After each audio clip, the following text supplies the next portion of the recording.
Gloire à Dieu. Amen. Dieu vous bénisse abondamment. Mon vœu pour toi, pour cette année qui commence, c'est que tu discernes toutes les ressources que Dieu a prévues pour toi en cette année. Amen. Vous savez, la plupart du temps, nous pouvons passer. J'ai commencé cette étude, je vais la continuer avec vous. Amen. Je commençais cette étude comme je vais la continuer vendredi et je pense que je vais la terminer vendredi. Mais j'ai fait un ouvrage, alléluia, un ouvrage pour ceux qui veulent aller plus loin. C'est le dernier livre que j'ai écrit et je vais vous donner un des chapitres. C'est ce que je vais partager avec vous. C'est l'un des chapitres de ce livre. Seigneur, parle à nos cœurs, que ton esprit nous parle. Que ce soit la vertu, par la vertu de ton esprit, que ta parole soit donnée. La Bible dit, c'est poussé par l'Esprit de Dieu que des hommes parlèrent en ton nom par le passé. Seigneur, je prie que ton esprit parle, que ta bonne main, Seigneur, nous donne la révélation de ce que tu as prévu pour nous, dans le nom puissant de Jésus. Amen. Je l'ai commencé vendredi en parlant de Jésus, des relations dans la vie de Jésus, comment lui-même qui est Dieu, s'est appuyé sur des personnes pour l'accomplissement de la destinée que Dieu lui a confiée. Et je disais ce vendredi déjà, et je le dis encore ce matin, vous savez, ce qui fait que beaucoup de chrétiens échouent, c'est parce qu'ils ne savent pas. L'échec vient du fait qu'on ne sait pas forcément discerner les relations que Dieu met devant nous, les personnes que Dieu met devant nous. Parfois, nous nous posons systématiquement en opposition pour des relations qui sont des relations de soutien, et parfois en soutien pour des relations qui sont opposantes, qui s'opposent à nous. Et parfois, nous passons à côté de certaines relations que nous gérons mal parce que nous n'avons pas discerné la volonté de Dieu. Alléluia. Et ma prière pour toi ce matin, à travers cet enseignement, je pense que l'ouvrage, on va l'éditer pour ceux qui le veulent. On va l'éditer pour que vous ayez tout l'enseignement. C'est à peu près 97 pages. Mais je pense que je l'ai étoffé un peu plus. Mais c'est vraiment ce qui va vous donner des clés dans votre relation avec les gens. J'ai vu l'importance de la relation qu'on peut entretenir avec les hommes. Et j'ai vu comment, au-delà de la prière, d'abord la prière, cette relation avec Dieu qui est prioritaire. Quand tu pries, quand tu cherches la face de Dieu, Dieu te montre, Dieu te donne de comprendre quelles sont les relations stratégiques et les relations d'opposition que tu peux avoir en face de toi. Il est important que nous puissions discerner cela parce que nous arrivons à la fin des temps. Le thème du message, c'est discerner et gérer les relations dans la période de la fin des temps. Amen. Nous arrivons effectivement à la fin des temps. Et la Bible nous présente la fin des temps comme une saison spirituelle exigeante, marquée par une pression beaucoup plus importante sur notre foi, sur l'amour, sur la vérité et sur la persévérance. En quelques lieux, nous trouvons, les combats deviendront de plus en plus difficiles. La vie deviendra plus difficile. Et c'est important que nous puissions comprendre également que dans ce contexte, les relations humaines cessent d'être neutres. Elles deviennent un lieu d'influence spirituelle, capable de fortifier notre foi, soit d'éroder progressivement notre foi et nous empêcher de nous attacher au Seigneur. Et les Écritures nous montrent qu'à la fin des temps, il y aura une séduction qui sera tellement forte, un refroidissement de l'amour, une confusion doctrinale qui fait que nous ne pouvons pas continuer à marcher comme si de rien n'était. Et à travers cette étude, j'ai à cœur en tout cas, de voir avec vous, d'examiner avec vous pourquoi, et donc pourquoi Dieu accorde une si grande importance à la relation. On voit que lorsque Jésus commence son ministère, il est Dieu, pleinement humain. Mais Jésus commence par constituer une équipe, nous montrant que, en dépit de tout ce que nous avons reçu, nous avons besoin de savoir qu'il y a des personnes préparées à nous aider. Amen. Et cette étude va te permettre aussi d'entrevoir la vigilance demandée par Jésus dans ces derniers temps afin que tu comprennes, tu discernes quelles sont les personnes qui entrent dans ta vie. La première question par laquelle je vais commencer ce matin, c'est pourquoi le discernement relationnel devient vital pour nos chrétiens? Pourquoi discerner ta relation avec les gens devient vital en cette fin de temps? Amen. D'abord, la fin des temps, comme je disais, est une saison de pression spirituelle. Et Jésus situe la fin des temps dans un climat de tension progressive. Et nous vivons un climat de tension exacerbée, que ce soit par la guerre qu'on entend, la guerre en Ukraine. Aujourd'hui, les États-Unis qui vont arrêter un président de la République, qui l'extradie. On voit que la Chine également, qui se lève et qui veut reprendre Taïwan. Les nations qui se menacent, les bruits de guerre, tels qu'annoncés par la parole de Dieu.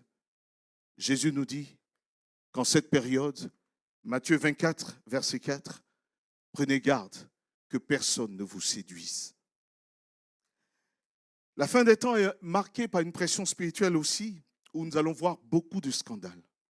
Aujourd'hui, on le voit, beaucoup sont surpris. Aujourd'hui, quand tu dis que tu es pasteur, la première chose qu'on se pose, la première question, c'est quel type de voleur? C'est quel type de voleur? Parce que le scandale est tel que dans l'Église, on voit des gens qui professent le nom de Jésus et qui vivent dans le péché. La Bible dit, le scandale viendra, mais malheur à celui par qui le scandale viendra. Et Jésus nous avertit en ce temps, en nous disant, dans Proverbes chapitre 13, verset 20, celui qui fréquente le sage devient sage, mais celui qui fréquente l'insensé peut tout perdre. C'est pourquoi tu as besoin de discerner tes fréquentations. Avec qui tu marches, avec qui tu vis, qui est en face de toi, sans pour autant faire lever dans vos cœurs une méfiance exacerbée, c'est-à-dire qu'on soit là, j'ai peur de tout le monde. Non, ce n'est pas le but de ce message. Le but, c'est de te rassurer que Dieu fera tout pour que tu discernes et que tu puisses tirer parti des différentes relations que tu as autour de toi. La Bible parle de la fin des temps également. La Bible parle de la fin des temps comme le temps du refroidissement de l'amour et d'une crise relationnelle entre les gens. Amen. Dans Matthieu chapitre 24, verset 12, Jésus dit, parce que l'iniquité se serait accrue, l'amour du plus grand nombre va refroidir. Va refroidir. Parce que le péché s'est accru. Vous voyez dans l'église, des gens vivent dans l'impudicité, dans certaines églises, des scandales à la tête de l'église, des pasteurs qui commettent avec des fidèles, détournent de l'argent, des pasteurs qui deviennent milliardaires alors que les chrétiens sont en pleine souffrance, Moi, je me demande comment c'est possible. Mais c'est possible, ça existe. La Bible dit quand l'amour se refroidira, la foi également va se rigidifier. La vérité va devenir dure. Aujourd'hui, c'est difficile de dire à quelqu'un, abandonne le péché, abandonne le mal. Les gens ont la démangeaison d'entendre ce qui leur plaît. Et dans les églises, on érige en position d'autorité les gens qui ont de l'argent, les gens qui ont des biens. Mais je crois que Jésus va nous garder. C'est aussi des temps marqués par la dégradation des relations humaines. Dans les familles, partout. Partout où nous nous trouvons, dans les familles, dans les lieux de travail, on voit les relations se dégrader davantage.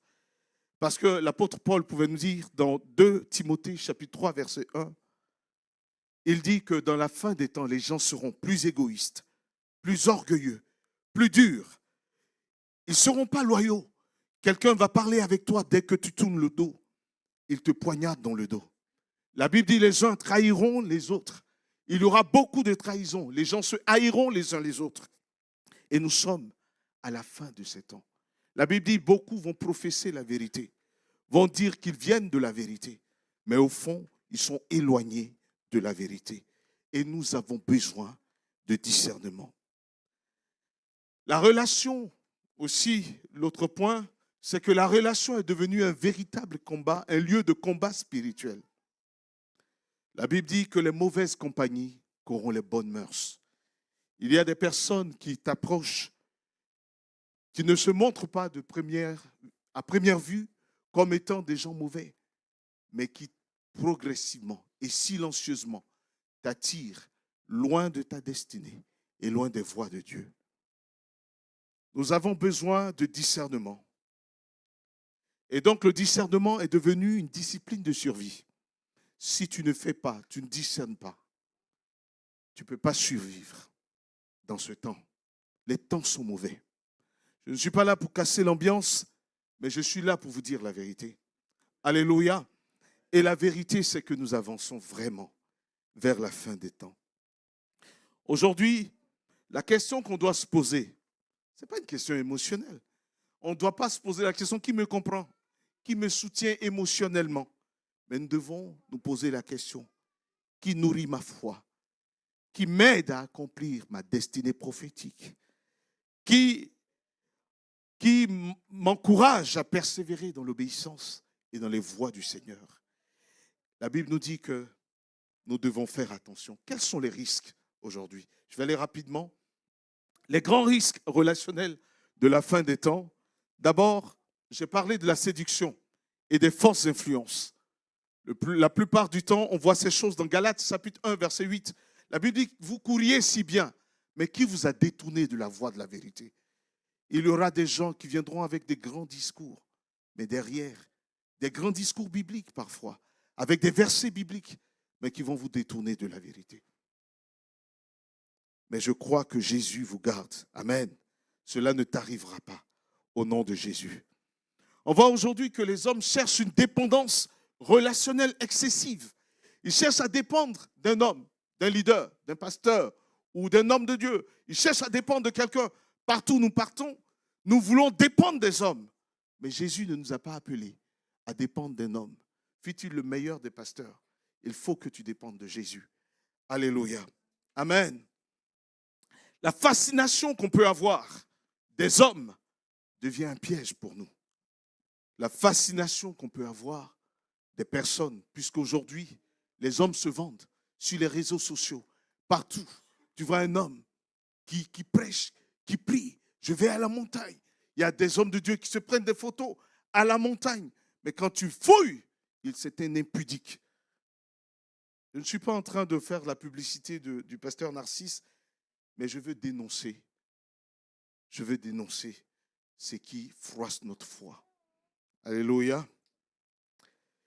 Il y a également un esprit d'offense et de trahison entre proches. Tu dois t'attendre à être trahi. Ah, ça ne te fait pas plaisir. Ça ne te fait pas plaisir, mais il faut que je te dise. Et si tu n'es pas préparé, tu risques d'être blessé. Et d'être tellement offensé, il faut apprendre à pardonner. Il y a aussi la pression de la conformité. C'est-à-dire aujourd'hui, être chrétien. Il ne fait pas bon d'être chrétien. Quand tu dis tu crois en Dieu, on te prend pour un insensé, un malade, un fou. Pourquoi tu peux croire en Dieu? Quelqu'un me disait, Narcisse, je t'apprécie bien. Tu es quelqu'un de bien. Tu es très intelligent, tu es brillant. Mais il y a quelque chose que je n'arrive pas à comprendre. Comment un homme intelligent comme toi peut être chrétien? Je lui ai dit, je ne vois pas un véritable homme habité par l'intelligence véritable ne pas être chrétien. Alléluia. Amen. Il faut également que nous prenions position en tant qu'enfants de Dieu. Que devant l'adversité, devant toutes les épreuves que nous pouvons vivre sur notre lieu de travail, devant tout ce qui combat notre foi, nous devons être prêts à ne pas nous conformer au siècle présent, mais être renouvelés dans notre intelligence et prendre position par rapport à notre foi. Amen. Il y a deux grands types de relations que Dieu enverra dans ta vie. Il n'y a pas de relation intermédiaire. Dieu va t'envoyer des relations de soutien. Amen. Il y a deux grands types de relations qui viennent dans nos vies plutôt. Il y a une que Dieu envoie généralement, c'est ces relations de soutien. Et il y a un type de relation que l'ennemi envoie, c'est les relations d'opposition, les ennemis. Et tu dois comprendre que Dieu enverra toute personne qui entre dans ta vie, entre avec un mandat de Dieu. Amen. Si tu as compris ça, tu verras que chaque personne, tes relations avec les gens seront différentes. Amen. Soit une personne entre avec un mandat stratégique de Dieu pour l'accomplissement de ta destinée, soit une personne entre. Je vais aller rapidement pour refroidir ta destinée. Mais quand vous aurez le livre, vous aurez des détails. Je vais d'abord commencer par la typologie des relations que Dieu envoie dans ta vie, pour que tu puisses les identifier, savoir quand Dieu envoie quelqu'un dans ta vie. Après, on comprendra que par-dessus tout cela, au-delà de ces caractéristiques, c'est la sensibilité à l'esprit qui nous donne de discerner ces choses. Mais d'abord, il y a des points qui permettent de comprendre ces choses. D'abord, il y a des relations d'enracinement et de fidélité dans la vérité. En fait, Dieu enverra des gens qui vont t'aider. De même que Jésus a été avec les disciples. La Bible dit qu'il les a pris pour être avec lui. Dans ma marche avec le Seigneur, dès que j'ai connu le Seigneur, la première chose que Dieu a faite, c'est de toucher le cœur d'une sœur, Nadège, qui m'a pris comme un fils dans la foi, qui m'a appris la prière, qui m'a appris à craindre Dieu, qui m'a appris à pardonner, qui m'a appris à me positionner. Dieu envoie toujours des personnes pour t'aider à être attaché à la parole. Des personnes qui t'aident à résister aux fausses doctrines. Des personnes qui t'aident à transformer les saisons de doute en moments d'édification. Des gens qui sont là, qui t'appellent pour t'encourager, pour te fortifier. Dieu envoie toujours ce genre de personnes dans ta vie. C'est des relations importantes. Et Dieu a envoyé aussi un frère qui s'appelle Fidèle, qui est encore vivant. Fidèle, je ne comprenais pas. Fidèle me disait, viens à l'église, viens. Il m'appelait pour lire la Bible. J'ai dit, mais ce gars-là, il me fatigue. Est-ce qu'on peut être chrétien tous les jours? Mais tout le temps, il m'appelait. Il me dit, Narcisse. Souvent, je lui dis, écoute, Fidèle, ne m'appelle plus. Il me dit, je vais t'appeler. J'ai dit, ne m'appelle plus. Et un jour, j'ai dit à Fidèle, écoute, Fidèle, dimanche arrive, mais je veux te prévenir. Ne viens pas me chercher parce que je n'irai pas à l'église. Arrête, il y a d'autres personnes qui peuvent aller à l'église. Mais moi, Fidèle, laisse-moi.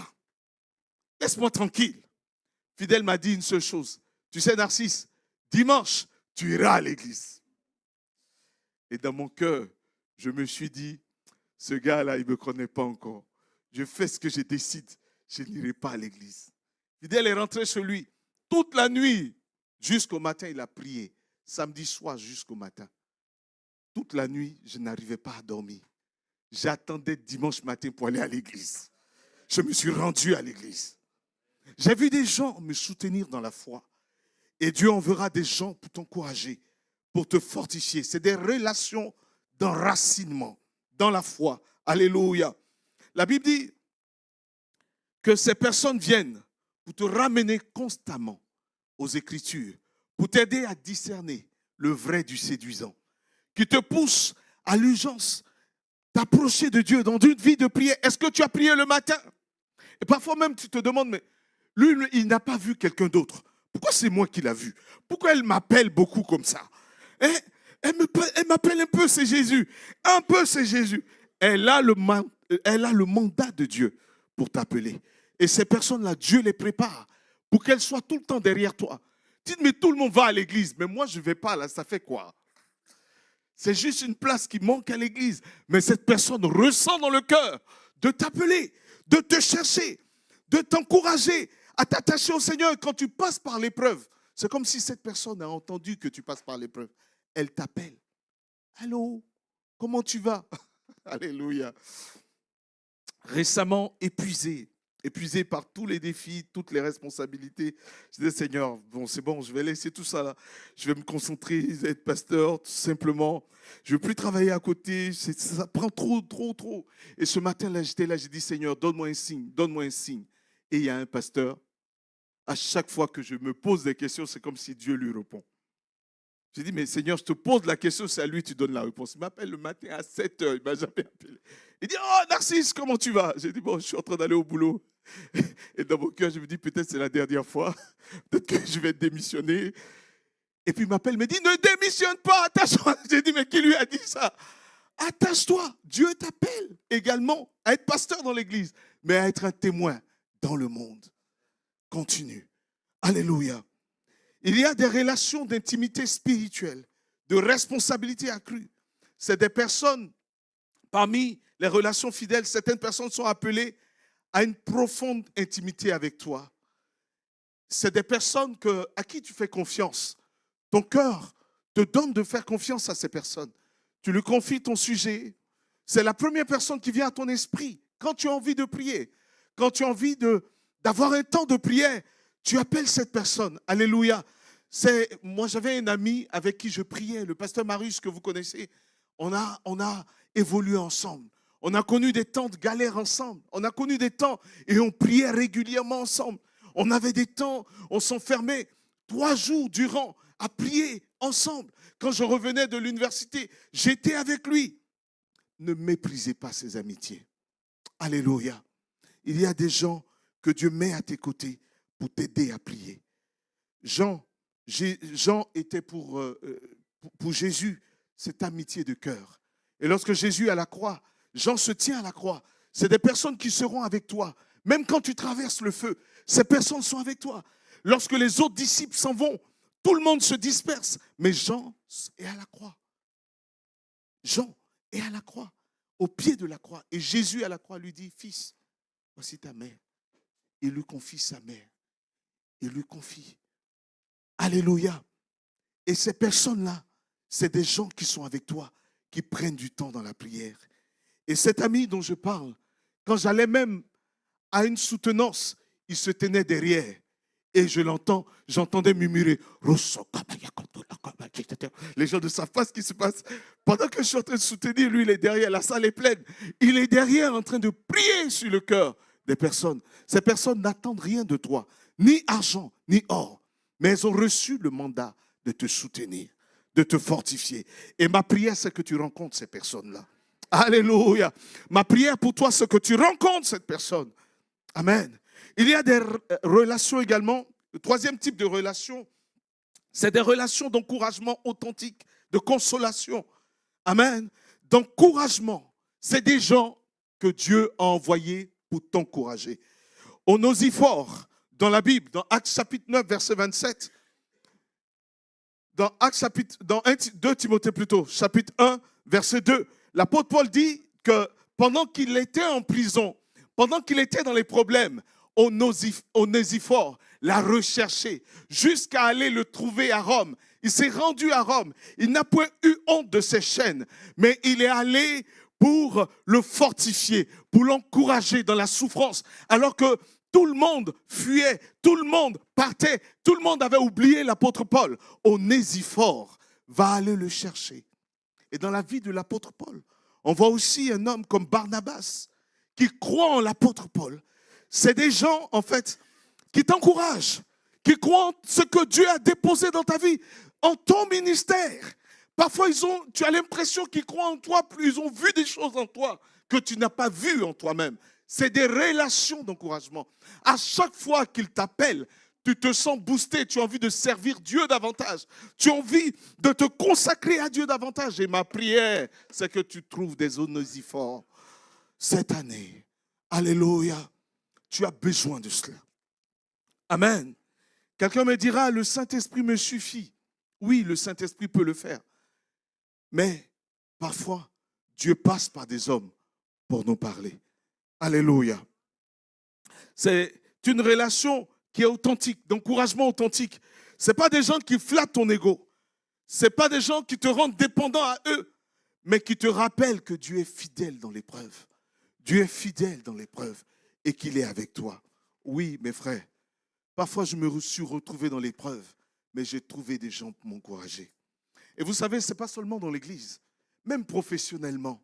Alléluia. Moi, j'ai mon Onésifore sur mon lieu de travail. En fait, il y a des heures particulières. Alléluia. À des heures particulières où cet homme-là entre dans mon bureau. Il entre dans mon bureau, c'est un agent d'encadrement. Il entre dans mon bureau. La seule chose qu'il me dit, je suis venu voir. Il m'appelle, il me dit, il m'appelle mon directeur. Je suis venu te voir. Je suis venu t'encourager. Je sais que tu as besoin de prendre conscience que tu as des talents. Tu es une bénédiction pour nous. J'ai dit, mais c'est qui? Et cet homme-là, chaque jour, j'ai dit à ma femme, je ne comprends pas. Il me vient m'encourager. Quand tu sors de mon bureau, j'ai l'impression que, quand on dit Red Bull fait pousser des ailes, mais lui, j'ai l'impression que j'ai des ailes, que je voltige. Mais parfois, je suis fatigué. J'ai dit, je suis épuisé. Et puis je l'entends, Kaka, je suis venu te voir. Je suis venu t'encourager. Alors, comment tu vas? Alors, souris un peu. Et puis, il sort de son bureau. Mais il ne sait pas qu'il m'a donné. Il m'a donné la joie. Dis au nom de Jésus, en cette année, le Seigneur me donne des relations d'encouragement authentiques et de consolation au nom de Jésus-Christ. Amen. Il y a des relations aussi de couverture et de protection. C'est des gens qui te protègent. C'est des gens qui apparaissent de façon ponctuelle, dans des saisons critiques, et qui sont prêts à se donner pour toi, à payer le prix pour toi. Vous savez, on a besoin de tout cela. Ah, amen. Ah, mes frères, mes sœurs, on a vraiment besoin de ça. Ne t'enferme pas, ne te referme pas sur toi. Alléluia. Parfois, nous privons de certaines relations merveilleuses. Après avoir prié, quelqu'un dira, mais pasteur, tu vas me rendre dépendant des hommes. Non, tu ne dépends pas d'eux. Parce que le socle de ces relations, c'est Jésus. Et c'est sa grâce. Amen. Alléluia. C'est des gens qui viennent dans une période critique de ta vie. Ils viennent pour te soutenir. Joseph d'Arimathée, il se manifeste quand Jésus est mort, pas quand il est acclamé. C'est des gens qui viennent quand tu sembles, tu vas pas bien, ou tu as l'impression d'être défait, mais ils viennent avec le mandat de t'encourager. Alléluia, de t'encourager. Il va dire non, vraiment, il est mort, mais ça ne s'arrête pas. Je vais porter son corps jusqu'au sépulcre, parce que c'est là que la gloire de Dieu va se manifester. C'est des gens qui vont te transporter. Tu as l'impression d'être mort, d'être fini. Mais ils te prennent parce que ta résurrection arrive bientôt. Ils te portent vers ta résurrection, vers la grâce et la gloire de Dieu pour que tu revives. Alléluia. Amen. Pour que tu ailles dans le lieu où le Seigneur va te ranimer. Amen. Nous avons besoin de ces relations, de ce type de relations dans nos vies. Pas que nous les demandons au Seigneur, mais Dieu les envoie naturellement. Amen. Dieu les envoie. Mais pourquoi nous ne les voyons pas? Pourquoi nous ne les discernons pas? Parce qu'on nous a dit que la foi, elle est individuelle. Donc quand on vient à l'église, je viens à l'église, mais j'ai besoin de personne. Je viens pour Jésus. Ça paraît spirituel. Alléluia. Beaucoup de personnes disent, quand je viens à l'église, je ne viens pas pour un homme. Moi, je viens pour vous. Parfois un mot, je viens pour vous et pour Dieu. Amen. Amen. Le Seigneur dit, tu aimeras ton prochain comme tu aimeras Dieu de tout ton cœur, mais ton prochain comme toi-même. Il y a deux dimensions de relation. La relation avec Dieu et la relation avec ton prochain. Ce que tu méprises, si tu méprises un homme, tu n'auras rien de lui.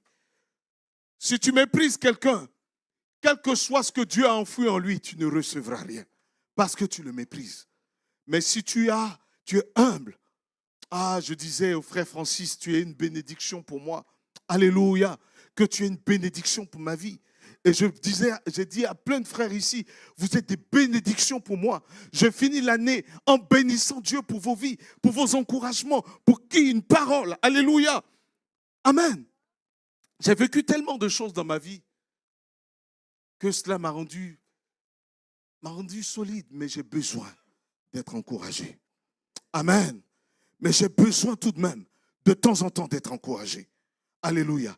Il y a des relations de structuration et de gouvernance, des gens qui t'aident à mettre de l'ordre dans ta vie. Des personnes que Dieu envoie Eux, ils ne voient que les désordres. Il dit, ah, fais attention, tu dois mettre de l'ordre dans ta vie, dans tes affaires, dans ce que tu fais. Tu dois t'ordonner. Il y a ce genre de relations. Je vais aller rapidement. Il y a aussi des relations de veille. Des gens qui veillent sur toi. Des gens qui sont là pour te dire, fais attention. J'ai l'impression que tu n'es plus heureux. J'ai l'impression que tu ne vas plus bien. J'ai l'impression que tu vas mal. Eux ressentent cela parce qu'ils veillent sur toi. Ils sentent que tu vas mal. Ils sentent, c'est comme s'ils reçoivent directement que tu as besoin d'aide. Parce qu'ils sont en veille pour toi. Alléluia. Cela fait partie des dons de la grâce. Amen. Dieu a donné des hommes aussi comme une source de bénédiction pour nous. La Bible dit la multitude de ceux qui ont cru étaient ensemble, ils étaient un, ils étaient en communion. Et dans l'église, tu trouveras des personnes. Et dans le monde, tu trouveras des personnes. Alléluia. Comment gérer les relations stratégiques? Comment les gérer? D'abord, la première chose, c'est que tu dois ancrer toute relation dans ta relation avec Dieu. Amen. C'est-à-dire Dieu d'abord. Dieu d'abord. Tu dois d'abord prier.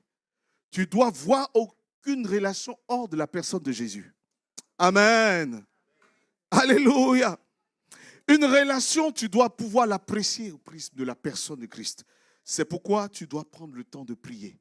Seigneur, donne-moi de rencontrer ceux que je dois rencontrer. Moi, il y a une prière que je fais chaque matin. Je dis, Seigneur, s'il y a une personne que je ne dois pas rencontrer et que le diable a mandaté dans ma vie, éloigne-la. Mais fais entrer dans ma vie tous ceux que tu as décidé de faire entrer dans ma vie. Alléluia. Donc cela demande que tu puisses établir une priorité dans ta relation aussi avec Dieu. Dieu avant les hommes. Jésus avant les hommes. Tu dois t'attacher à Jésus. C'est-à-dire le premier pas pour avoir de bonnes relations, c'est d'être attaché à Christ d'abord. Amen. Tu dois être d'abord attaché à Jésus. Parce que hors de lui, tu ne pourras pas discerner ce qu'il t'envoie. C'est lui qui envoie des hommes dans ta vie. C'est lui qui dépêche ces personnes. Donc tu dois d'abord construire ta relation avec lui. Et ensuite, lui enverra des personnes. Amen. La Bible dit, maudit soit, Jérémie chapitre 17, versets 5 à 7, maudit soit l'homme qui se confie en l'homme. Béni soit l'homme qui se confie en l'Éternel. Confie-toi prioritairement en Jésus-Christ de Nazareth. Amen. Alléluia. C'est Jésus d'abord. Alléluia. C'est à lui que tu dois te fier d'abord. Et c'est lui qui enverra des personnes. Et quand il les enverra, derrière chaque relation, tu regarderas Christ. Amen. Parce qu'il n'est pas question de regarder l'homme. L'homme est un instrument qui apparaît dans ta vie pour accomplir des choses. Amen. Il faut également, deuxième point, il faut organiser. Pour ceux qui liront le livre, vous verrez que comment Jésus a structuré ses relations. Il faut organiser tes relations en cercle clair et assumé. Tout le monde n'est pas appelé à dormir dans ta poitrine, à se coucher dans ta poitrine. Tout le monde n'est pas appelé à être intime avec toi. On est ensemble. Tu dois savoir établir des limites en fonction du type de relation. Alléluia. Tout le monde n'est pas appelé à rentrer, à dormir avec toi. Amen. Gloire à Dieu. Jésus avait les 12. Mais parmi les 12, il y avait Jean, Pierre et Jacques. Et au-dessus de tout cela, il y avait Jean seul. Amen. Donc, le premier niveau, c'est la foule. Jésus, dans Jean chapitre 12, verset 24, la Bible dit, Jésus regardait la foule, ne se fiait pas à la foule. Il ne se fiait pas à la foule. Plutôt Jean 2, 24. Jean 2, 24. Jean 2, 24 à 25. Jean, chapitre 2, verset 24 à 25. Jésus ne se fiait pas à la foule. Il voyait la foule. La foule peut t'acclamer, mais ne te fie jamais à la foule. Alléluia. Ne te fie pas à la foule pour dire que tout le monde m'aime. C'est comme ça qu'il y a un artiste, bon, je fais une petite pause pour qu'on rigole un peu, un artiste pensant que tout le monde l'aimait, il allait se jeter dans la foule. Tout le monde s'est écarté et s'est bouffé le sol. Alléluia. Ne te fie pas à la foule. Amen. Mais cherche à connaître les gens à établir. Il y a d'abord la foule. Il y a ensuite les disciples. Voilà, la foule, c'est le public. Il y a les disciples. Ensuite, il y a les 12. Il y a ensuite le cercle encore plus intime, Pierre, Jacques et Jean. Et puis enfin, il y a Jean. Alléluia. Tu dois prendre. Tu dois savoir établir. Alléluia. Je ne donne pas mon numéro de téléphone à n'importe qui. Un numéro personnel sur mon lieu de travail. Je ne le donne pas à n'importe qui. Il y a peut-être une seule personne qui connaît mon numéro, et mon numéro personnel, et qui s'était trompé même, d'ailleurs. Comme ça que j'ai été démasqué. Qui s'était trompé de numéro, elle avait noté ça quelque part, qui lui avait dit, elle dit, je ne me souviens plus de qui il m'avait donné. J'ai dit, bon, écoute, tu as appelé une fois, mais n'appelle plus encore. Alléluia. Alléluia. C'est important. C'est très important. Si tu laisses des gens qui ne doivent pas entrer dans le cercle le plus intime entrer, tu risques de ne pas voir les choses s'accomplir comme Dieu voudrait. Quand Jésus arrive pour la résurrection de la fille de Jairus, il fait sortir tout le monde. Il va avec les trois. Il va avec les trois pour la transfiguration. Jésus va avec les trois. Donc c'est très important que tu comprennes qu'il y a des cercles. Et mettre des barrières, ce n'est pas être méchant. Alléluia. C'est également veiller sur toi-même.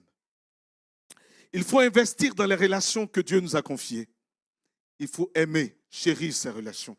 Ne sois pas la personne qui reçoit tout le temps, mais la personne qui entretient les autres. Quelqu'un est une relation de bénédiction pour toi. Prends soin de cette relation. Appelle-la. Pourquoi j'en parle? Il faut gérer aussi les tensions relationnelles par la vérité et par l'amour. Alléluia. Il faut, quand c'est difficile, il va avoir parfois des problèmes relationnels avec des gens que tu aimes, mais ne ferme pas systématiquement les portes. Alléluia. Pardonne. Parfois, on ferme des portes à des gens que Dieu a envoyés dans nos vies. Souvent, je dis à ma femme, souvent avec ma femme, quand il y a une tension dans une relation, je dis à ma femme, en fait, il faut qu'on persévère parce que c'est une relation que Dieu nous a donnée. Il faut vraiment qu'on persévère, même si elle ne comprend pas aujourd'hui.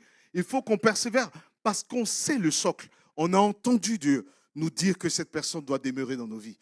Et par la suite, on se rend compte que cette personne, elle est importante dans nos vies. Alléluia.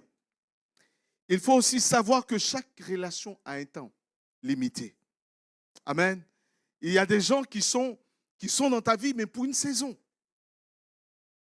Il y a des gens qui ne sont pas appelés à traverser toutes les saisons. Amen. Il ne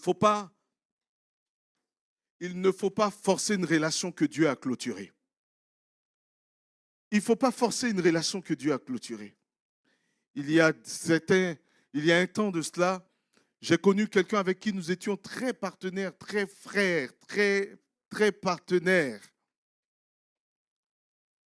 Et puis, ce frère-là a toujours voulu entrer dans le ministère. Et puis, on était très frères. J'étais responsable du groupe musical et lui, il était dans le groupe musical. Et on s'entendait bien. 15 ans, 20 ans après, je suis devenu pasteur. Je le vois sur Facebook. Il dit, « Ah, mon frère, comment vas-tu » Je le valide comme ami. Un jour, il voit ma vidéo en tant que pasteur. Il publie en bas, « Qui t'a établi comme pasteur? Depuis quand tu es devenu pasteur? C'est quoi ça là ?» Il avait hâté sa durée de péremption. Dis avec moi, bloquez ça.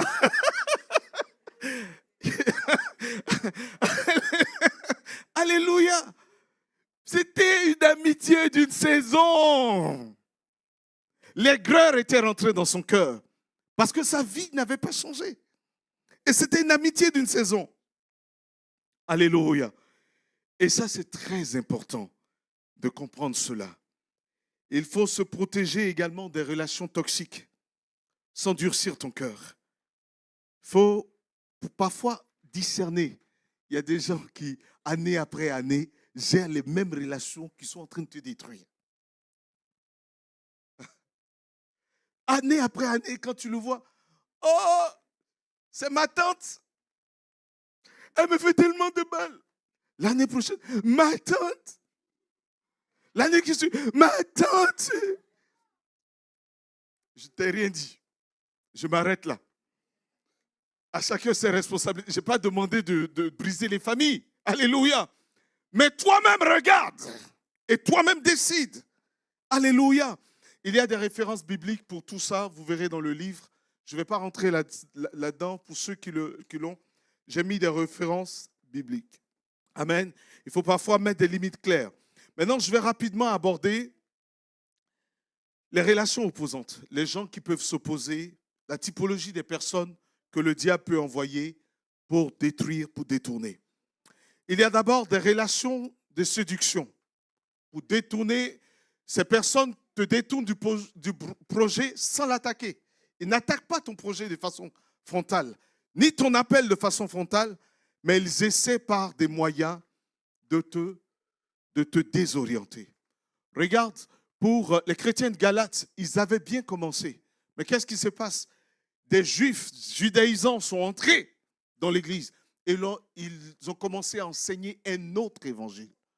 La Bible dit, si un ange venait m'annoncer un autre évangile, qu'il soit anathème. Si quelqu'un t'annonce un évangile qui n'est pas l'évangile de Christ, qu'il soit anathème. Moi, souvent, il y a des gens qui me disent, mais je suis parti, que le Seigneur me dit d'éviter les frères en Christ. J'ai dit, ah bon? Ok. Que non, l'église me fait trop mal. Il dit, ok. Est-ce que tu travailles? Il dit, oui. Le Seigneur t'a jamais dit d'éviter les gens qui travaillent avec toi? À cause du salaire. C'est à cause du salaire que tu persévères. Tu peux supporter des gens dans ton travail à cause du salaire, mais tes frères en Christ, tu ne peux pas les supporter. Comment tu fais? Quel est ton amour? Quelle est l'affection que tu as dans ton cœur? L'église est imparfaite, mais elle est l'épouse de Christ. Quelqu'un me disait, mais un homme de Dieu disait, qu'un chrétien est venu lui dire que Jésus, je t'aime. Il a fait cette prière, Jésus, je t'aime. Mais mon problème, c'est le corps de Christ, c'est l'église qui est mon problème. Et le Seigneur de lui dire, tu m'aimes? Aime mon épouse. Parce que moi, je l'aime. Alléluia. L'église est ce qu'elle est. Il y a des scandales, mais il y a un noyau que Dieu sait garder. Amen. Et tu dois discerner. Les relations de séduction, c'est des gens qui t'emmènent à la critique, à la calomnie, petit à petit. Ils ne t'édifient pas. Ils ne t'appellent pas pour t'édifier. Ils ne t'appellent pas. Quand tu sors de ta relation avec eux, tu te sens vide. Tu te sens vide. Mais tu ne sens pas l'envie d'aimer Jésus davantage. Tu te sens vide parce que tu as passé 1 heure. Alors qu'ils t'appellent, commence par te citer les bons versets. Oh, Jésus m'a parlé ce matin. Alléluia. Et puis commence comme ça. Mais je vais te dire une chose. Je sens qu'il y a le péché dans l'église. Les gens vivent mal. Il y a trop de permissivité. Et puis ça commence 1 heure. Vous ne prenez pas le temps de prier. Si quelqu'un m'appelle, on prie. Si quelqu'un m'appelle, on va à Jésus. On parle de la parole de Dieu. Parce que tu ne peux pas parler d'autre chose. Tu ne peux pas. Ne peux pas. J'ai dit à ma belle-sœur, depuis quand tu m'as déjà vu parler à la maison, quand tu viens, tu me vois parler de quelqu'un? Elle dit non. Parce que c'est de Jésus qu'on parle. Apprenez cela. Il y a des maisons où les inconvertis de la maison ne se convertissent pas parce que vous parlez mal de l'église. Vous savez que ça entraîne beaucoup de malédictions dans les maisons. Hein? Beaucoup de combats parce que les gens parlent mal de l'église. Tu as vu tel frère? Oh, regarde comment il était habillé. Est-ce qu'on peut s'habiller comme ça? Même si on ne dit aucun respect, hein? N'importe quoi dans l'église. Hein? Et puis, ton mari qui ne connaît pas Christ, il entend ça. Il t'entend critiquer l'église. Quand est-ce qu'il va donner sa vie à Christ? Quand tu continues de parler mal des autres, quand par exemple sur ton lieu de travail, tu parles mal des gens, et puis après tu dis non, il n'y a pas d'affection dans le travail, il n'y a pas d'unité, mais toi tu as travaillé comment à l'unité? Tu as travaillé comment? Tu auras aussi des personnes qui viennent pour protéger leur système religieux, des gens qui viennent pour s'accaparer des chrétiens pour prendre leur argent. On est tous ici. Est-ce que j'ai déjà demandé à quelqu'un de me donner de l'argent? personnellement ici? Lève la main, s'il te plaît. Si je t'ai déjà demandé de me donner de l'argent, personnellement, lève la main. Je n'ai jamais demandé à un chrétien de me donner de l'argent. Dieu m'est témoin. Même quand c'est difficile, quand même c'est dur, quand c'était dur, je n'ai jamais demandé à un chrétien de me prêter un centime. Dieu m'est témoin. Il faut qu'on ait des personnes, des pasteurs qui viennent non pas pour protéger leur personne, des frères qui viennent et qui exhortent les gens pour Christ, non pour eux-mêmes. Amen. Il y a aussi des relations de pression et de peur.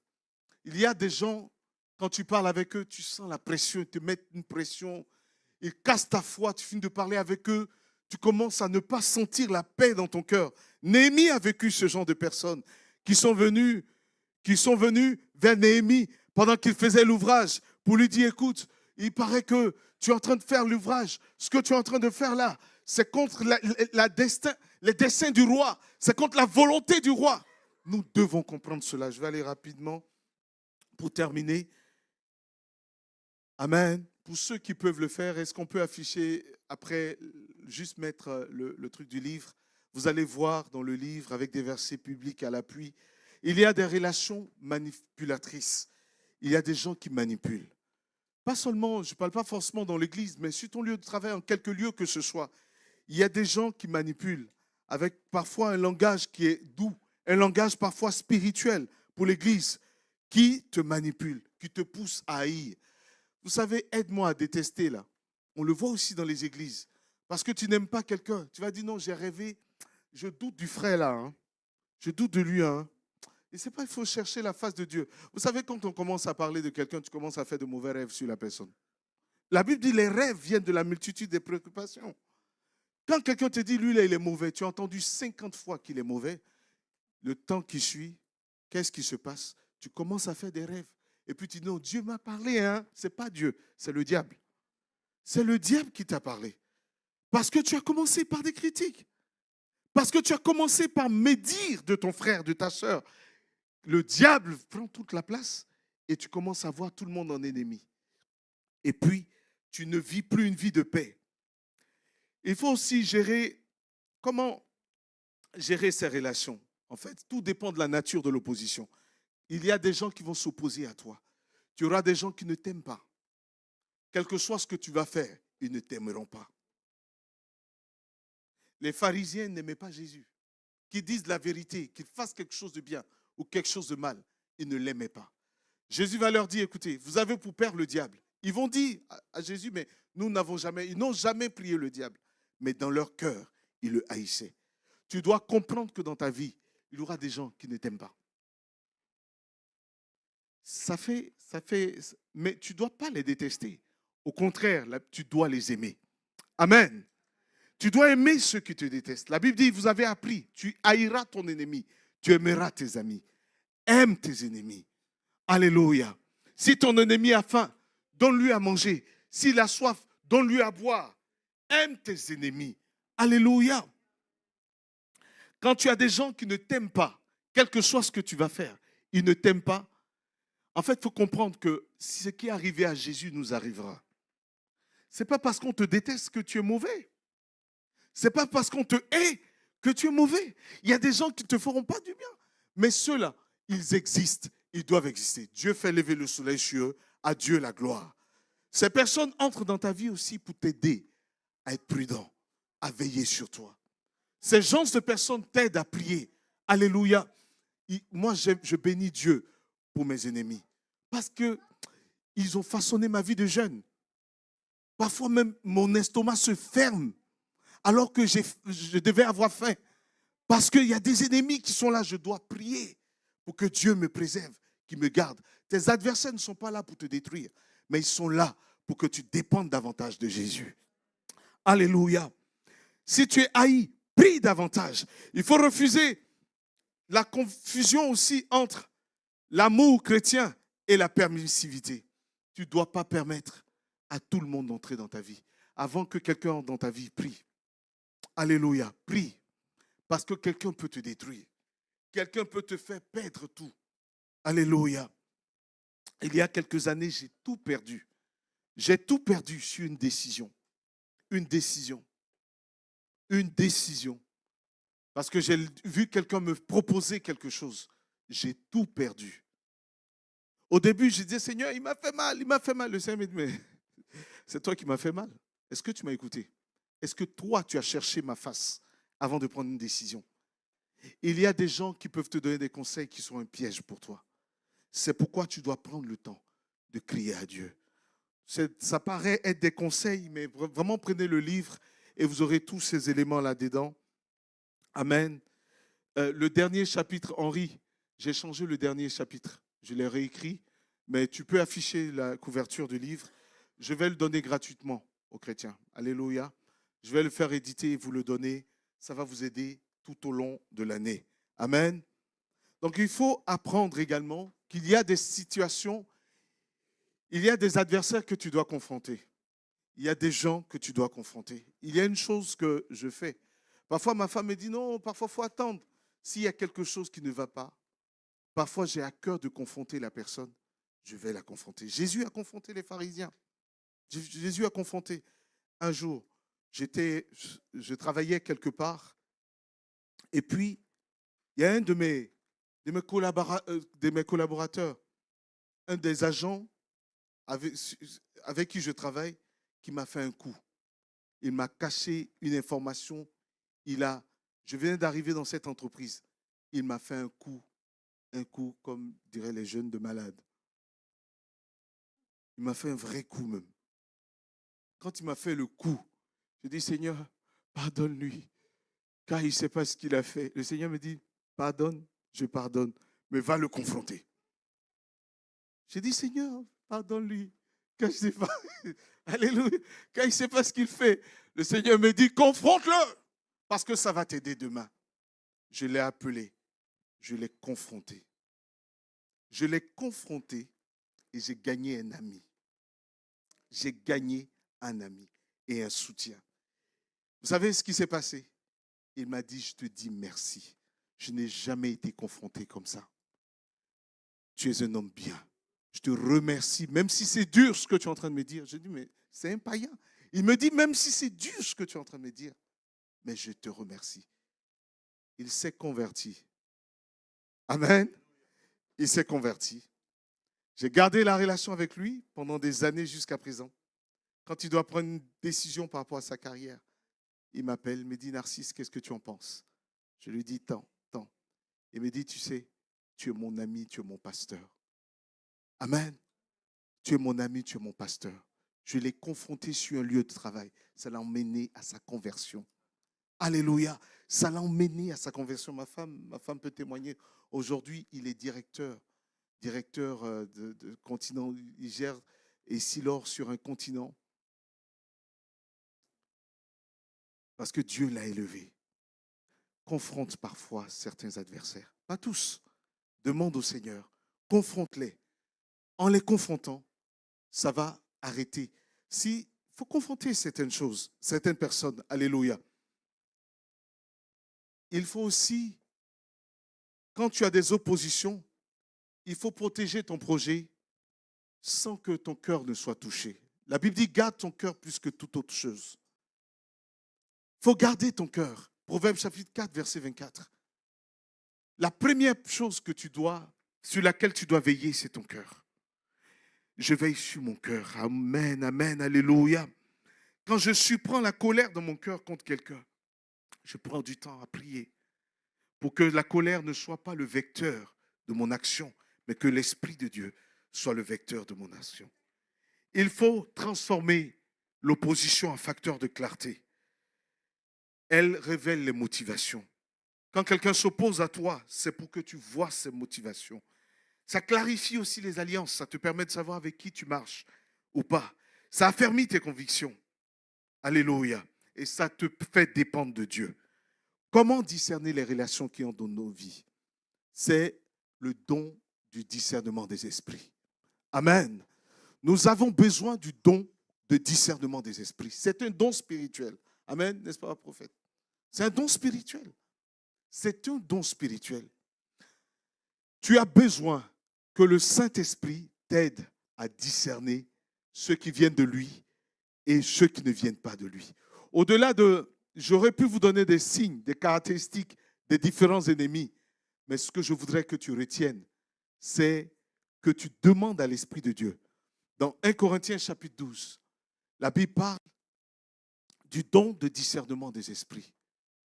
Lorsque tu es en face de quelqu'un, demande, avant même de demander des dons tels que la prophétie, elle est importante, c'est le don le plus important, mais demande également le discernement des esprits. Demande par le Saint-Esprit à discerner qui est en face de toi. Alléluia. Il y aura tellement de séduction à cette fin de temps que l'Église doit demander le discernement des esprits. Il y a des alliances que j'ai faites et qui m'ont brisé parce que je n'ai pas consulté Dieu. Tous ceux qui disent Seigneur, Seigneur, n'entreront pas tous dans le royaume parce qu'il y a des dispositions de cœur. Alléluia. Amen. Vous savez, je dis souvent aux gens, n'aie pas peur de demander à Dieu qui je suis. N'aie pas peur d'aller demander à Jésus qui je suis. Amen. N'aie pas peur d'éprouver tout ce que je t'enseigne, de l'éprouver, si ça vient de Dieu ou pas. Alléluia. Cela est important. La Bible dit les chrétiens de Bérée, ils avaient de bonnes dispositions. Parce qu'ils recevaient les enseignements, ils allaient les vérifier. C'est pourquoi je vais vous mettre à disposition le bouquin pour que vous puissiez également vérifier. Vous verrez dans les détails, dans la vie de Jésus, comment il a géré chaque élément. Comment Jésus a traité chaque élément. Alléluia. Comment Jésus, en fonction des situations, comment il reprend, comment il soutient, comment il console, comment il fortifie. Parce que les relations également, Dieu envoie ces relations pour que nous soyons une bénédiction pour elles. Amen. Pour que nous soyons une bénédiction. Vous verrez, je vais voir le sommaire. Dans le sommaire juste après, voyez, des modèles bibliques pour discerner les relations. La gestion des relations de soutien dans le ministère de Jésus, le discernement des relations dans la vie de l'apôtre Paul, le modèle biblique pour discerner les relations opposantes, et tu verras à chaque fois, dans les projets également, discerner les relations stratégiques dans nos projets. Quand Dieu nous confie un projet, quand on a un projet d'études, un projet professionnel, comment discerner les relations de Dieu dans ce projet-là? Amen. Par la grâce de Dieu, j'ai fait plein d'études de management par la grâce de Dieu. J'ai fait beaucoup d'études dans le management. Je suis fatigué du mot management. Tellement j'en ai fait. Alléluia, j'ai fait 5 ans. Après, j'ai fait plus. Chaque année, j'en ai fait. Mais le meilleur livre pour discerner les relations, c'est la Bible. Amen. J'ai étudié plein de choses. Mais je peux vous assurer que la Bible regorge d'éléments merveilleux. Et en écrivant ce livre, je voudrais chérie, tu peux venir.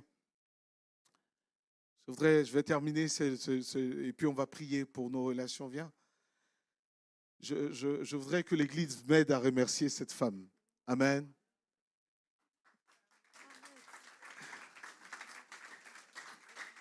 Vous savez, les nuits où je lui dis que l'Esprit de Dieu me demande d'écrire seulement des livres. Parfois, je ne suis pas dans le lit. Elle peut faire 2 jours, 3 jours. Elle me voit en train de travailler, d'écrire, parce que l'Esprit de Dieu m'a dit d'écrire. Et je veux bénir Dieu pour sa patience, sa longanimité. Une femme extraordinaire. Que Dieu te bénisse.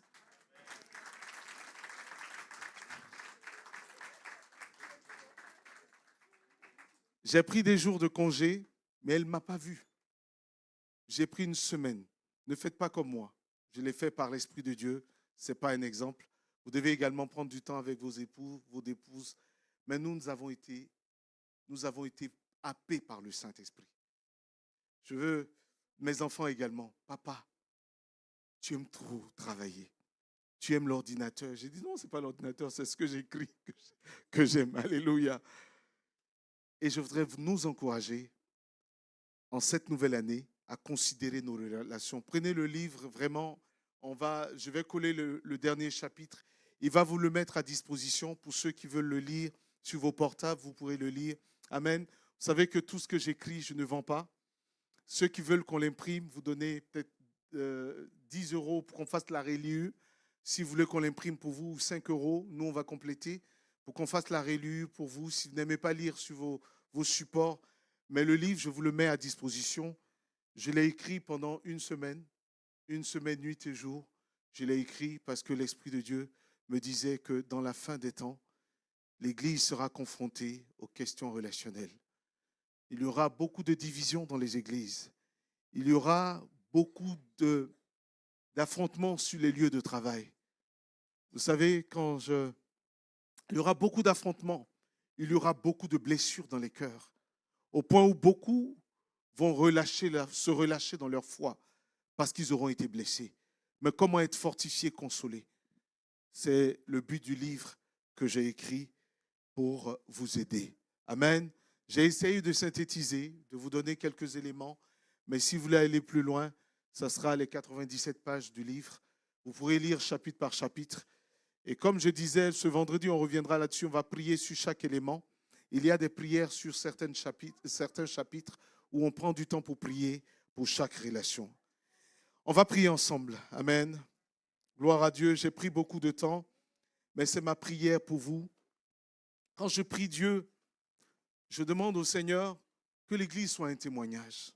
Partout où nous sommes, comment les gens peuvent parvenir à Christ? C'est quand nous savons gérer ces relations. Parce qu'elles peuvent emmener quelqu'un à Christ. Nous prions beaucoup, mais si nous voulons que les gens soient sauvés, ce n'est pas par les discours persuasifs de la sagesse humaine. Il faut que le Saint-Esprit en nous puisse démontrer des choses au monde. Amen. Est-ce que tu es d'accord avec? Est-ce qu'on va prier et on va demander au Seigneur d'ouvrir nos yeux afin que nous puissions discerner les hommes qui viennent dans nos vies. La Bible dit que si nous avons connu Jésus par la chair, nous ne le connaissons plus selon la chair. Et tu ne dois plus connaître un homme selon la chair. Mais connaître, je ne dis pas d'être méfiant à l'égard des gens. Dieu a envoyé des gens pour me bénir. Alléluia.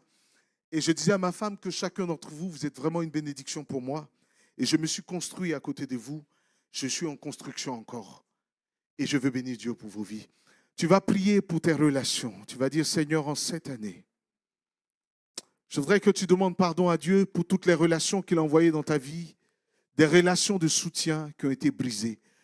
Est-ce que tu peux demander pardon à Dieu pour des relations de soutien? Parfois, nous n'avons pas su gérer ces relations. Parfois, nous n'avons pas su laisser ces personnes entrer dans nos vies. Parfois, nous les avons rejetées.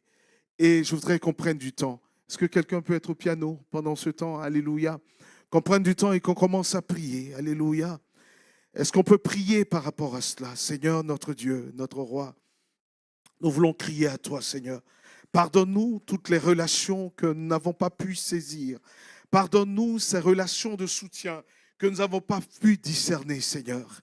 Pardonne-nous ces personnes que tu as envoyées dans nos vies, que nous avons rejetées, que nous avons méprisées, que nous avons balayées du revers de la main, Seigneur. Et nous voulons te prier dans le nom de Jésus-Christ. Pardonne-nous, Seigneur, au nom de Jésus-Christ de Nazareth. Amen. Amen. Et tu vas prier encore. Alléluia. Beaucoup ont leur amour qui s'est refroidi. Beaucoup traversent des crises relationnelles. Et ce matin, tu vas te présenter à Dieu.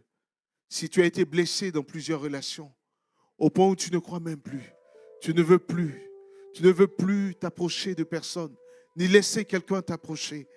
Tu as commencé à te fermer sur toi-même. Tu vas dire, Seigneur, voici mon cœur. Me voici, je suis brisé. J'ai fait confiance, j'ai été trahi. J'ai donné ma confiance, j'ai été blessé. Mais Seigneur, ce matin, je crie à toi. Seigneur, je sais que s'il y a des méchants, il y a aussi des personnes que tu as destinées. Pardonne-moi, Seigneur. Seigneur, guéris mes blessures. Alléluia. Élève la voix, dis, guéris mes blessures. Guéris mes blessures. Guéris les blessures les plus profondes de mon cœur. Dans ta relation, certainement, tu as été blessé. Tu as été trahi. Tu as été brisé. Au point où tu ne crois même plus. Tu as envie de vivre ta foi tout seul. Tu n'as plus envie de marcher avec quelqu'un. Tu as envie de t'écarter. Tu n'as plus envie de marcher avec quelqu'un. Tu ne veux plus voir les membres de ta famille. Tu ne veux plus voir quelqu'un. Tu dis, Seigneur, j'ai été blessé. Me voici devant toi, Seigneur. Père, je crois que c'est la saison des relations. C'est la saison de la meilleure gestion de mes relations. C'est pourquoi, Seigneur, guéris mon cœur. Guéris mon cœur. Guéris mon cœur. Tu ne peux pas entrer dans une bonne relation. Tu ne peux pas entrer dans cette grâce relationnelle si au fond de toi tu es encore blessé, si au fond de toi tu n'as plus confiance, ton cœur est brisé. Prie le Seigneur. Alléluia. Élève la voix, prie. Ils se sont ligués contre toi. Ils se sont assemblés contre toi. Et maintenant, tu ne veux plus les voir. Tu ne veux plus parler avec eux. Tu ne veux plus parce que ton cœur est brisé. Ton cœur, tu as été méprisé. Mais ce matin, Dieu veut te restaurer. Il veut guérir ton cœur. Il veut guérir tes pensées. Élève la voix, prie. Dis, Jésus, voici mon cœur. Élève la voix, ne te tais pas. Dis, Jésus, voici mon cœur. J'ai fait confiance, j'ai été brisé. Tu me parles de relation, mais voici, j'ai été trahi, Seigneur. Dis-le lui, discute avec lui, parle-lui, Seigneur. Ce matin, ton peuple te parle. Ton peuple te parle.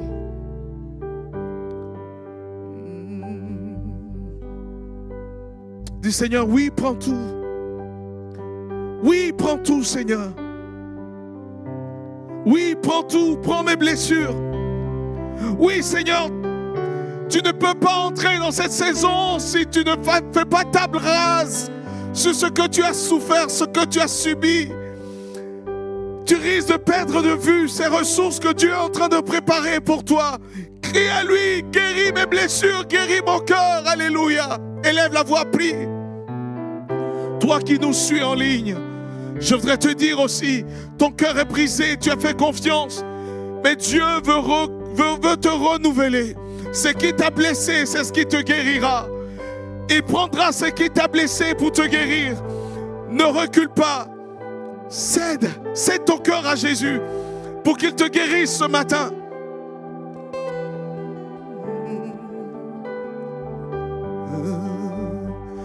Entre tes mains, j'abandonne tout ce que j'appelle le mien.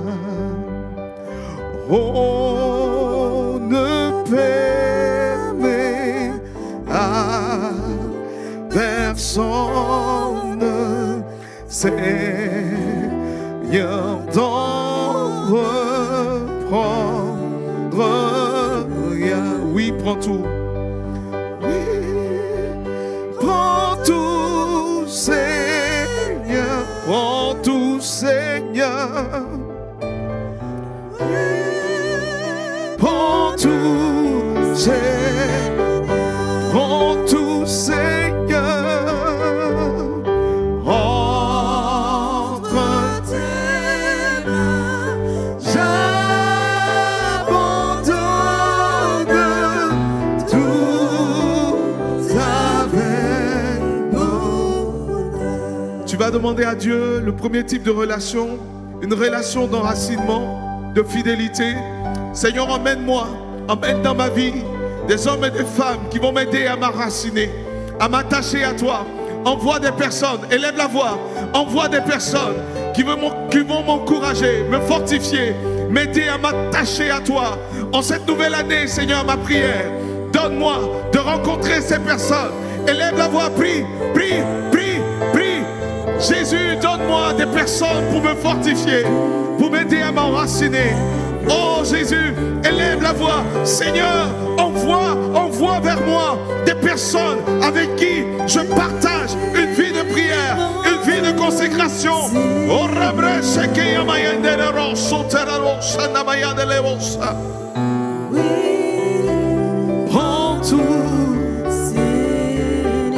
Prends tout, Seigneur, élève la voix. Seigneur, envoie-moi des relations d'enracinement, de fidélité à la vérité.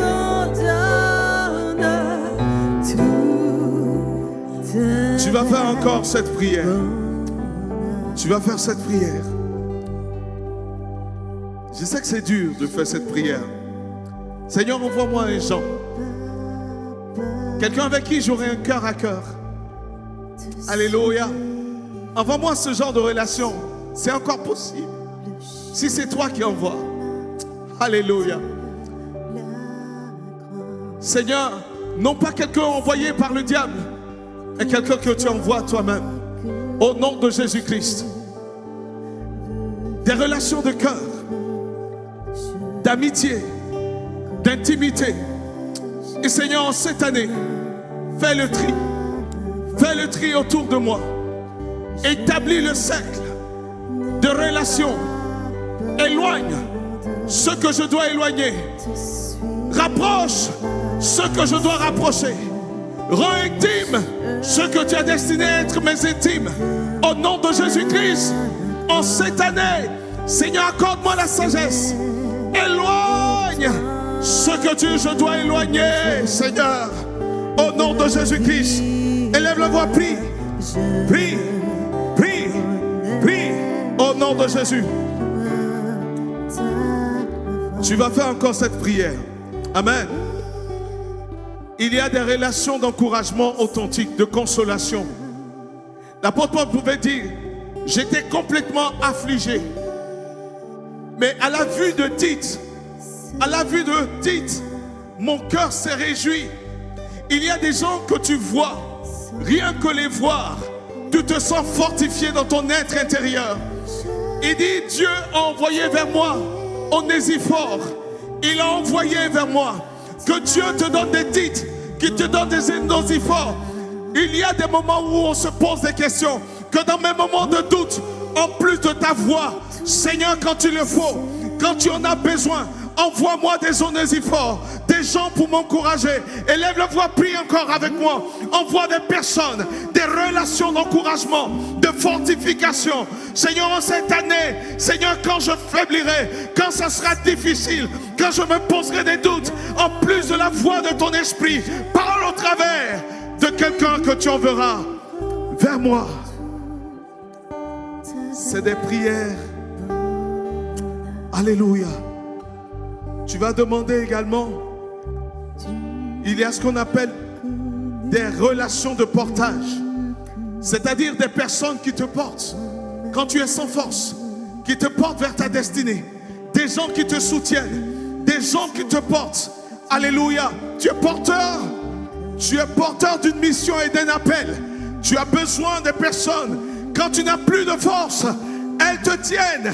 Des gens qui portent ta croix avec toi. Alléluia. Amen. Tu as besoin des gens. Tu as besoin. Amen. Des Joseph d'Arimathée. Tu as besoin de quelqu'un pour te soutenir. À porter ta croix. Dis, Seigneur, je prie que tu m'envoies ces relations. En plus de ton esprit qui peut tout. Seigneur, envoie-moi ces relations. Parle-moi par ces relations, Seigneur. Dans le nom puissant de Jésus-Christ de Nazareth. Alléluia. Je vais prier pour terminer. Seigneur, accorde-nous également des relations de veille et d'alerte, de discernement. Des gens autour de nous pour nous aider, pour nous fortifier, pour nous accompagner. Seigneur, accorde-nous la grâce de te mettre au devant avant toute relation. Seigneur, de dépendre de toi. Car un homme ne peut se substituer à toi, Seigneur. Et aucun homme ne peut se substituer à toi. Mais Seigneur, nous te prions d'organiser nos relations en cercle clair et assumé. Seigneur, nous te prions. Seigneur, donne-nous la grâce d'investir dans les bonnes relations. Et Seigneur, éloigne-nous des mauvaises relations, Seigneur. Et fortifie-nous, Seigneur. Au nom de Jésus-Christ. Au nom de Jésus-Christ. Ce qui t'a blessé, c'est ce que Dieu utilisera pour te fortifier. C'est des gens qui entreront dans ta vie dans cette nouvelle saison avec un mandat clair de te bénir. Des gens t'ouvriront des portes des entreprises. Des gens t'ouvriront des portes de l'emploi. Des gens te prendront par la main et te donneront un accès extraordinaire à des lieux où tu n'entrerais pas. Des gens te prendront par la main et te feront entrer là où tu n'espérais pas entrer. des relations, un accès extraordinaire, un secours inattendu. Au nom de Jésus. Amen. Amen. À Jésus toute la gloire. Amen. Prends tout, Seigneur.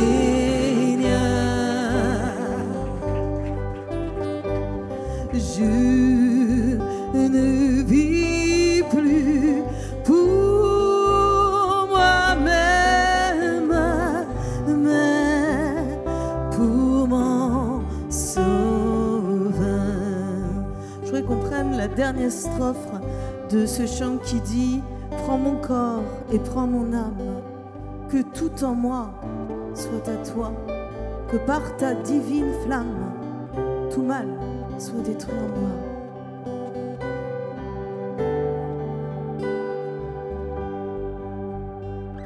Prends mon corps et prends mon âme, que tout en moi soit à toi, que par ta divine flamme tout mal soit détruit